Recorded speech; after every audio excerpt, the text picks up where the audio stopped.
Basically, I love strategy, I love creativity, and I love technology. And today we're going to explore, hopefully in the short amount of time that we have, a little bit about each.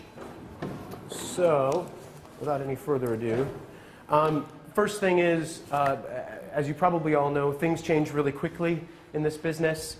I advise writing things in pencil instead of pen if you're writing at all these days, so you can erase things really easily, because what I say today will probably be half valid tomorrow and less or so as time goes on. I wanted to start things off with a little bit of a question for you all, actually. When Fast Company did a survey, a global survey, I think it was over 70 countries, 300 CEOs, and they asked these CEOs what the most important leadership characteristic was in their businesses. And you have small businesses, potentially businesses of one, maybe even small wineries or large. But the response to that question I thought was really interesting. Does anybody have an idea of what it might be? What the fundamental, the thing overwhelmingly that CEOs said was the fundamental thing that helped them with leadership today? It was creativity. And it's not the answer that you'd expect, or at least it wasn't an answer that I expected. But it certainly opened my eyes to the potential of thinking differently in all aspects of business in order to get things done today. This is the link will be on my deck. The deck will be delivered, and you can go read the article yourself. But essentially, it was about creativity, integrity, and thinking globally. And I think in this audience and today, that's something that to me rings very true. In preparing for today and in looking at the host of speeches that were happening, I thought that those three things really stood out, and in particular creativity in a world where commoditization is an easy thing, an easy trap to fall into if you behave like everybody else. So the title of this had something to do with publishing, but I don't think that anybody here, if you're a blogger, how many are bloggers actually? How many people here are actually writing? You're not, I don't think you're in the publishing business. I never have since I started it casually on my own. I think you're in a field that has much more to do with interaction, much more to do with creating opportunities to communicate with other people based on interesting content. But I think that it's much more about an ecosystem that exists between you and the places where your content and your activity is found. And it might not be an ecosystem that looks like this. Sometimes they look a little bit more like this when you drill down into particular places. And in preparing for today, I kind of wrote down that for me, the ecosystem that revolves around this business combines networks and activities. So you have large social networks on one side where things get shared, and individual level activities like commerce or individual publishing on the other side. And on the other axes, you have content and commerce. And in the middle, I think that's where the consumer, where the individual sits. And it's the intersection of those things, surrounded by all of these other attributes, that I believe makes for a compelling experience. This is a very different thing than just simply publishing. It's taking into account the way people pass on your content, people think about your content, people think about what it is that you stand for, the individualism that you bring to the table in terms of the way you publish. So I've posed questions along this little chat, and I thought it was important to ask yourself, where do you fit into this mix? Where is it that you can plant yourself? And you can definitely put dots on different places between content and commerce, between networks and individual activities. I think there are multiple places where you could plot yourself on those lines, but it's important to understand where it is that you fit in, where it is that your niche inside that environment is in that ecosystem. I think the other kinds of questions to ask when looking at a network are things like, how do you add value to individuals? Instead of looking at mass publishing that simply reaches out and gets to lots of people, I think it's about understanding what each individual that you're interacting with can take away. Because in the end of the day, they have choices to make, right? They're making a conscious decision to see you as opposed to someplace else. And I think that seeing things in terms of a value proposition, be it monetary or amusement or information or even friendship, is something where you should be thinking about before you press the publish button. What is that person going to get out of this particular thing? And then from that place where you find your home on maps like this, I think it's important to understand how do you get into other spaces. So instead of having a small little universe of content or a small little universe in which you operate in, how can you extend yourself into other places? How can you extend yourself into other networks, into other publishing environments, into other commercial environments that might bring you profit, that might bring you more people who interact with your content? So the, at some point it can seem rather simple. Get out there, do some stuff, have a Facebook page, a Twitter feed, a blog, a content publishing business, and you're off to the races. On its face, it can seem relatively simple, I think. To me, it's a constantly evolving thing, which is a little bit more difficult. I think that it's certainly not that easy. I don't think it's perfect. I don't think very many businesses have perfected it. Even the large publishers that exist today, I don't think have really found the ultimate scenario for how to publish content, how to make people interact with it on a regular basis. Lots of things can go wrong or worse. And in my field, in kind of general marketing and advertising, the streets are littered with bad examples of brands who have kind of put themselves out there in the wrong way at the wrong time in the wrong place, be them car manufacturers like Chevrolet or oil companies like BP recently. But basically, on an individual level, the danger is failure. It's failure in terms of a reputation. And I think that one thing that especially small publishers need to be aware of is the impact of singular pieces of content, singular pieces of singular interactions that can have a devastating effect on your reputation if not planned for and taken seriously. I think the proclivity, the ability for people to mess up and be called out for it happens far more often than people getting pats on the back, people getting other folks saying, "You've done a great job." It's much more easy to get called out. Therefore, again, I think it's about thinking before you publish. Why is it that I'm doing this particular piece? Who is it that it's going to reach? What will those people think? And how can I generate interaction off the back of it? So what do you do? What do you do in a world where things are constantly changing, where platforms are evolving, where the ecosystem in which you're operating is constantly shifting, new entrants, people exiting, big players, small players are happening? Do you simply kind of, as I've learned in England, living in London, do you keep calm and carry on and just kind of say, that's what you got and that's what we're going to do, stiff upper lip and off we go? Or do you kind of get excited to make stuff? Do you kind of turn the corner on what everyone else is doing, what is seen as the traditional accepted way of doing things?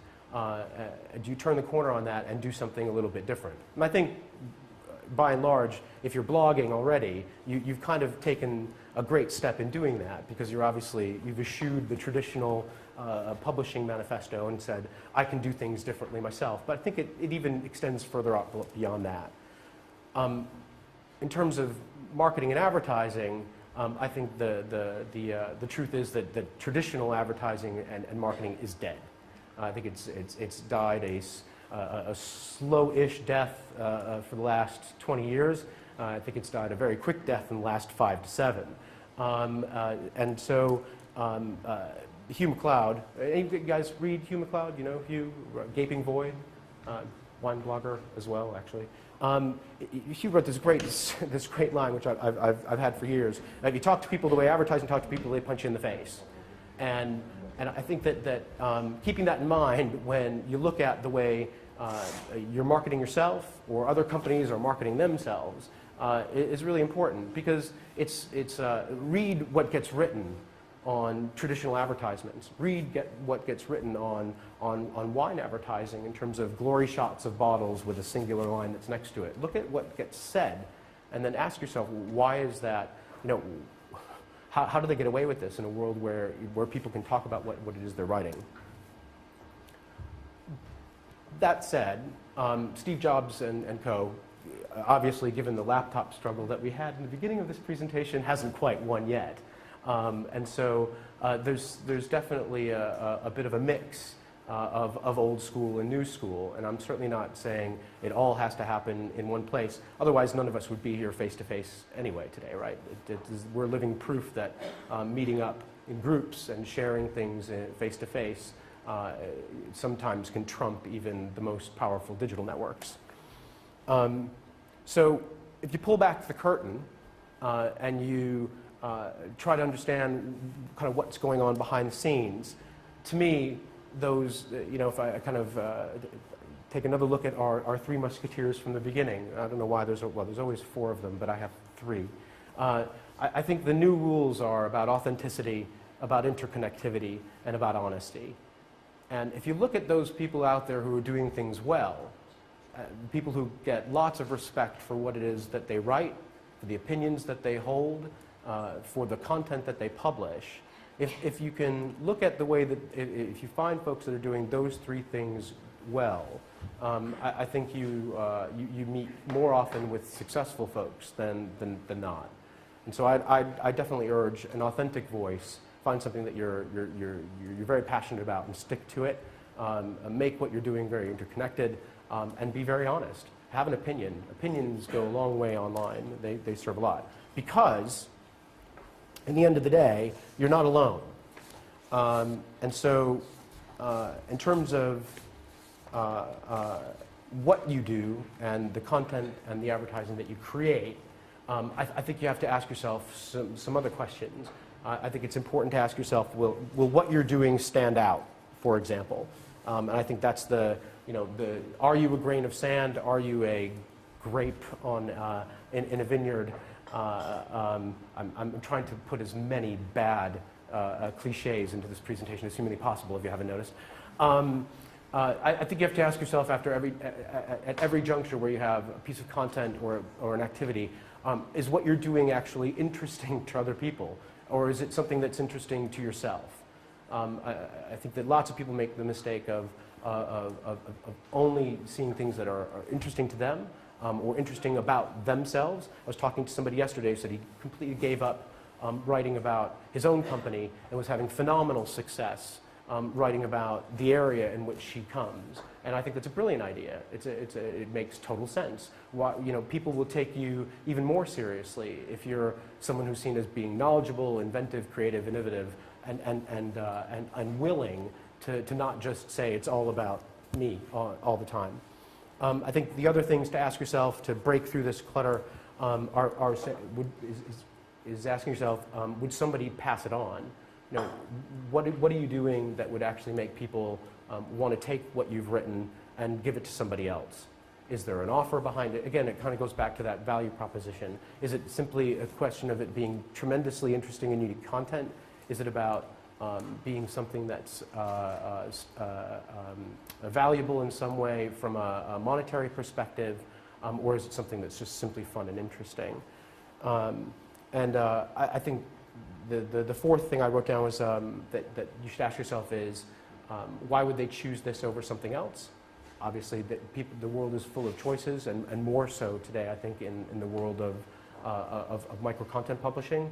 So you have to ask yourself, why me? Why this particular thing? Why what I'm doing would differentiate itself from the rest, so I don't just simply look like everybody else. And finally, a little bit more technical side, I think is it available where they want to find it? And that can incur costs for small publishers who are looking at trying to figure out how to get onto mobile, how to get onto tablets, how to be on the web, how to be in other places. But I think it's really important still to recognize the fact that not everybody wants the thing that you're publishing in the way that you're saying it needs to happen.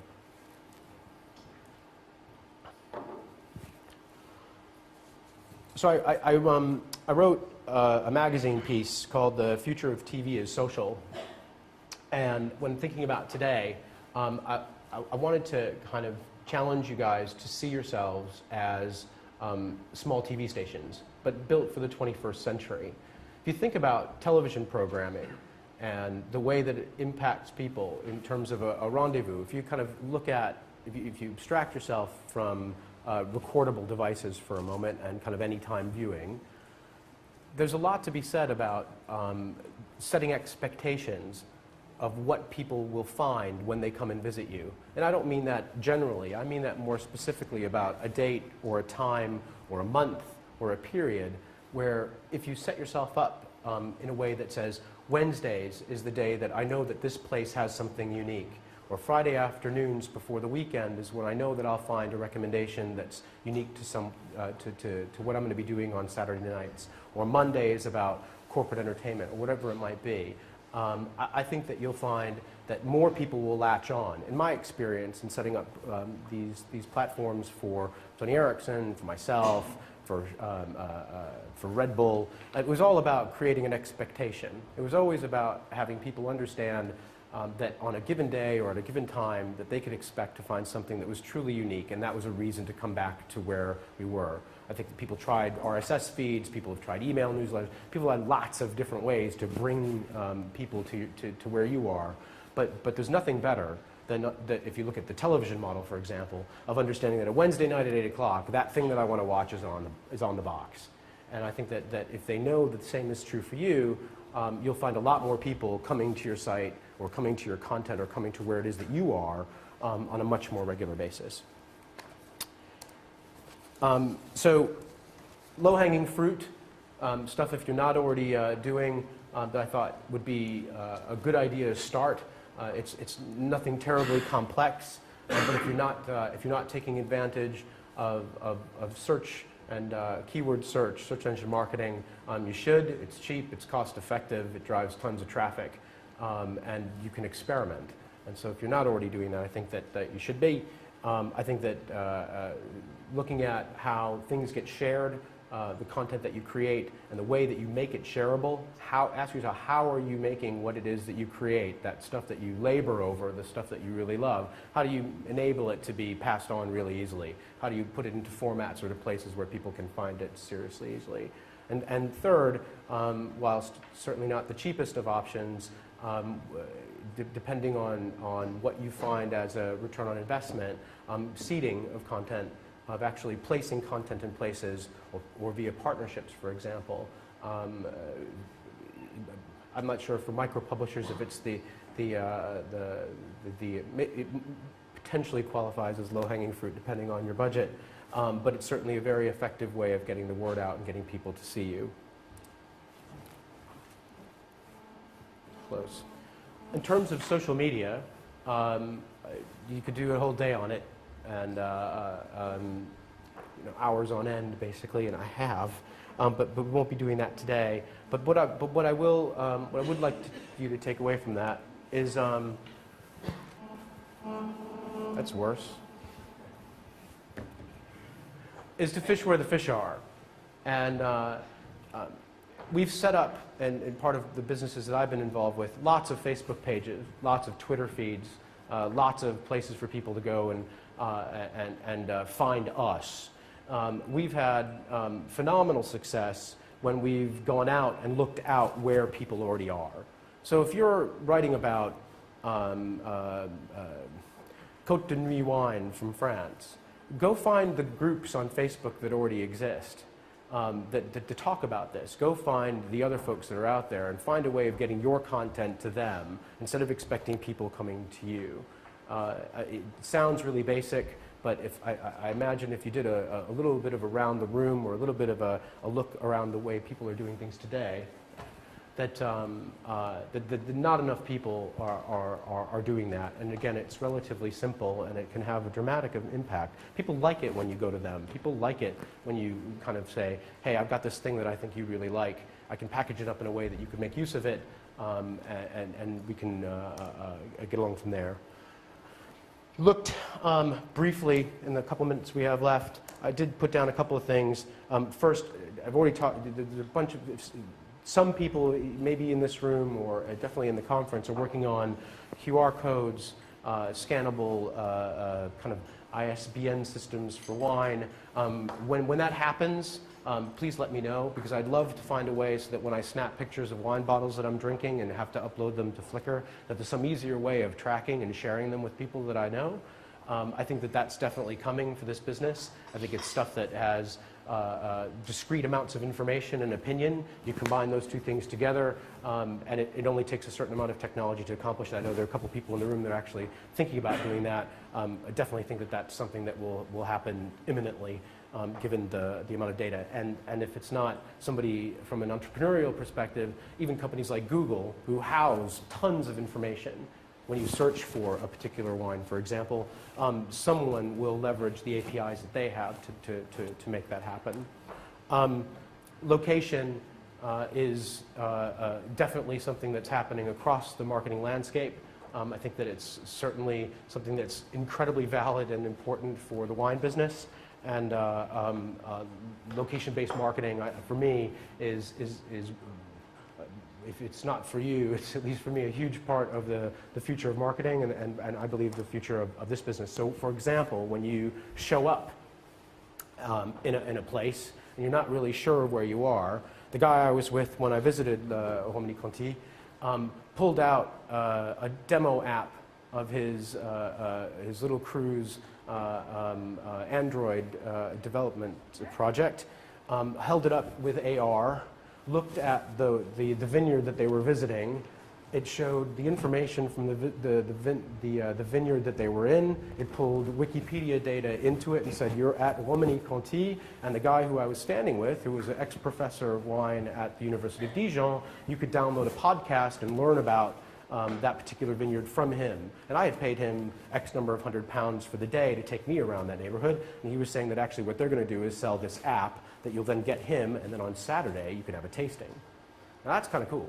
I think that's kind of fun, right? So for an entire week, people would be visiting Burgundy. They'd be touring the vineyards and hearing from this guy, just like if you're in a museum. And at the end of the week, when everything's all said and done, this whole room, for example, could get together and drink wine with Jean-Michel and share the experiences that they all had individually around the room. I think that's a remarkable thing and lends itself perfectly to visiting vineyards and to taking advantage of the wine business. That's it. So thanks very much, and have a fun day.